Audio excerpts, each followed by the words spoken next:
Welcome to you, Nice Colin to meet you. Kaepernick. Colin Kaepernick, the San Francisco 49ers quarterback, came one pass short of the Super Bowl, but he's determined to get there next year. I sat down with him at an event in New York related to his endorsement deal with Jaguar, where he discussed his brand, his career, and the future. Couple questions, because you know Seattle's defense better than anyone. Obviously, you faced it 3 times this year. What are their strengths? I think the biggest strength they have is they play fast and they play with confidence. Their scheme is pretty simple as far as they don't have a lot of moving parts. They don't do a lot of different things, but they're very good at what they do. Where are they weak? Where can Peyton pull them apart? I think for him, he has a very good grasp on what he wants to do and how he can manipulate people. So I think a lot of the interior of their zone defenses he'll be able to take advantage of. And I think they have the receivers, if they do get man coverage, to hit them down the field for some bigger plays. You actually have nightmares about bad plays, where you actually live inside of plays from way back in college, way back in high school. Tell me about that. Do you think that's good for you as a quarterback? I think it's something that helps me. Whether it's good or bad, I don't know. But that's a lot of pressure. To me, the good plays are things that you're supposed to do. You go out there to be successful, you go out there to play well. And when I have bad plays and things don't go right for me, those are things that resonate in my mind as far as what can I do differently to make sure that doesn't happen again. Yeah, obviously, you came really close to going to the Super Bowl. You threw an interception in the final minutes. But in the interviews after the game, you said it was your fault. Do you still believe that it was your fault? Yes, I think it was. There were 3 turnovers at the end of the game that were on me. And that last pass, if I put another foot farther, we're playing in the Super Bowl. So I take full credibility for that. When you looked at your pre-snap read, did you feel you made the right decision to throw the fade to Crabtree against Sherman? Yes, okay. I would take that. You still stand behind that at least. I would take that every time. Sherman has taken a lot of criticism for his comments after the game, and he gave an honest answer of how he felt, and people got mad at him. You've been interviewed, you've been in that situation so many times. Do you kind of relate to what he's going through at all? Well, I think it's a position that you're put in naturally as an athlete. You finish a game that gets your emotion going, and you're still amped up from the game when you get ready to do the interviews. Right. So for me, I try to keep it as short and simple as possible, and not. You really do a lot. Yeah. But the less I give about what we're doing, I feel like is more beneficial for us when we step on the field. And the less likely you're going to put your foot in your mouth and things like that. So to me, in those interviews, less is more, but when you have a sit down like this where you can really explain what you're thinking and what you're doing, then you can give more elaborate answers and let people know what you're really thinking about. What did you think of his answer? I don't think it was the brightest thing. I don't think it was the best thing, but at the end of the day, you have to be yourself. And if that's who he is, then you really can't be too mad about it. And also coming from a Stanford grad, I mean, he is a bright guy, so it was probably just in the moment. How do you go from where you are to where you want to be as a quarterback? Because I get a sense that you're just really hard on yourself. What specifically do you think you need to improve? I think there's more things I can improve on as far as before the play starts, before the ball is even snapped, that I can develop my mental game to allow our offense to do more things, to put us in better situations. And I think the more that I can do those things, the easier it'll be for the rest of my teammates and the easier it'll be for our offense. Both you and Russell Wilson, I love you guys because you're this new generation of superstars, future Hall of Famers in my opinion. But you were doubted early in your careers. You really wanted to play football in college. You got one scholarship offer from Nevada, and Russell was deemed too short by most of the NFL teams, which most of them passed on him, and he went late in the draft. Why did people not see your potential? I'm not sure. It's something that I think about quite often, actually, as far as what what about me did they not like? What about me didn't give them the impression that I could be an NFL starter and be successful?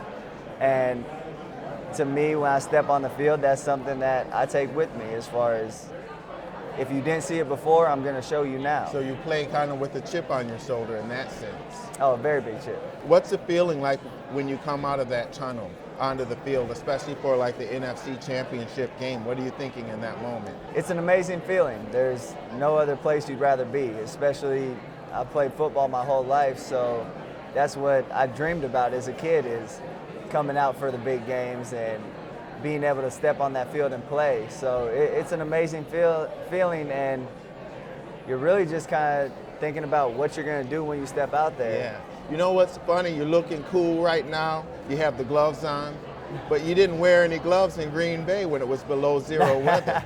What, did that hurt? It was cold, but I had spent 5 years of college in Reno, and we played in the cold. We practiced in the cold. We didn't have an indoor facility, and we didn't have heaters or jackets or any of that. So to me, it's more mental than anything. The more you can tell yourself it's not cold and you just deal with it, the less your body reacts to it. We talked a little bit about Russell, but then there's Andrew Luck, there's RG3 that make this generation. Do you know those guys? Have you spent any time with them? Spent a little time with Andrew Luck when I was in college actually at Peyton Manning's camp. So I got to sit down with him, talk with him a little bit just about football and different things that they do. I haven't really got the opportunity to spend too much time with RG3 or Russell, but to me they seem like good guys. They go out, they play hard, and they try to win. And it would be probably hard to do that without a little bit of tension. Yeah, right? I say it would be a constant competition. Although you have a lot in common, especially with Russell, one of the great things about you is that you graduated with a 4.0 from high school. You scored a 37 on the Wonderlic. And despite your intelligence and your academic accomplishments, there's this persistent theme of people judging you on your appearance as opposed to your substance, with the tattoos and everything. There was one guy who said that you're not a leader because you wore your baseball cap backwards when Tony Romo does that all the time. And of course, you're a tattooed individual. What do you think that's about? To me, it's prejudice. I think it's something that people really do have stereotypes about. If you dress this way, then you act a certain way. If you have tattoos, you act a certain way. If you're in a business suit, you act a certain way. And that's something that I constantly feel like I want to break that barrier. I want to be someone that can have tattoos and have a little bit of an urban or hip-hop style to them and be able to sit in a room and have a conversation with business people and no one knows the difference. And what's cool about you as well, a lot of the hip-hop people are business people. I talk to a lot of them. But what's great about it is they said that it would hurt your endorsement potential, but we're going to talk about a lot of the endorsements that you have, including Beats by Dre, which I think your persona helps you with that. Yeah, very much so. And to me, if you fit in that cookie cutter mold of doing what everyone else does, then there's going to be a lot of people that are like you. There's going to be a lot of different people they can choose from, as far as if it's endorsements or as far as just being a person. I don't want to be a replica of anybody else. The fact that you have a 4.0 and you have tattoos, they don't have to be mutually exclusive concepts. So do you think that potentially there'll be more quarterbacks like you down the line? I hope so. I hope it's something that at some point people aren't getting judged because they have tattoos, or they're not getting judged because they dress a certain way, whether it's being a skater or dressing like a jock or like a business person.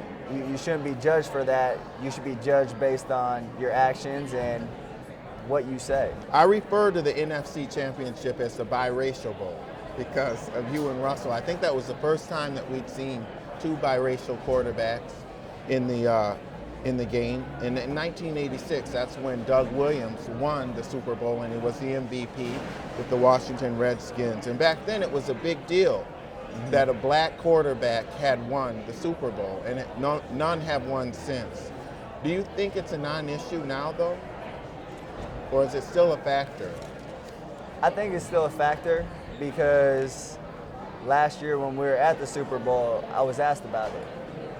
And I feel like the fact that people still ask about it means it's still present in their mind as far as it's an issue or it's something that's different, something that hasn't been done. And I'm hoping in the future that's something that's not a factor. It's not an issue. It's not something that's talked about. Were you ever encouraged or discouraged from playing this quarterback position? No, not at all. That's something I set my mind to at a young age that I knew I wanted to do. And I've been blessed to have the opportunity to be able to fulfill that. You know, America, particularly young America, is now truly multicultural. And so to a certain extent, your brand and what it represents for Jaguar, for instance, is a global thing, right? Yeah, it is. And I think you do see more mixing of races and more mixed kids growing up. And I think it's something that the more they can be comfortable with that, the more you can help kids like that, the better our society would be. Tell me about your Jaguar deal and the other deals that you have and what you want your brand to represent. I think the biggest thing for me is I want my brand to represent me. I want it to be a part of who I am. I don't want to do things that don't fit who I am. And I mean, I love Jaguars, and the funny thing about the deal with them was my mom told me before I got the deal with them that she's like, you should do a deal with Jaguar. That would be the car that I would put you in. And ended up doing a deal with them a few months later. I have the deal with Beats by Dre that I wore the headphones for 3-4 years before that deal came, and I wore them everywhere. It wasn't something that was forced. It wasn't something that we had to go out of the way to do. It just happened naturally. Muscle Farm's another company I work with, and I used their product for 2 years before we had a deal with them. Mogo mouthpieces is another deal I have. I wear their mouthpiece on the field. It's something I've always worn. SK Energy is another one that I have, as far as I use energy drinks before I go play or before I go to practice or lift. So it's something that all of the deals that we've done have been things that fit me, and they're things that I've already been doing. This coming from a guy who wasn't supposed to get any endorsements, now you have several, and you actually make more in endorsements than you do on the field. Yes. Hopefully not for long, though, right? Right. Congratulations, my man. Thank you. I appreciate it. And with Colin Kaepernick, I'm Lee Hawkins. See you next time.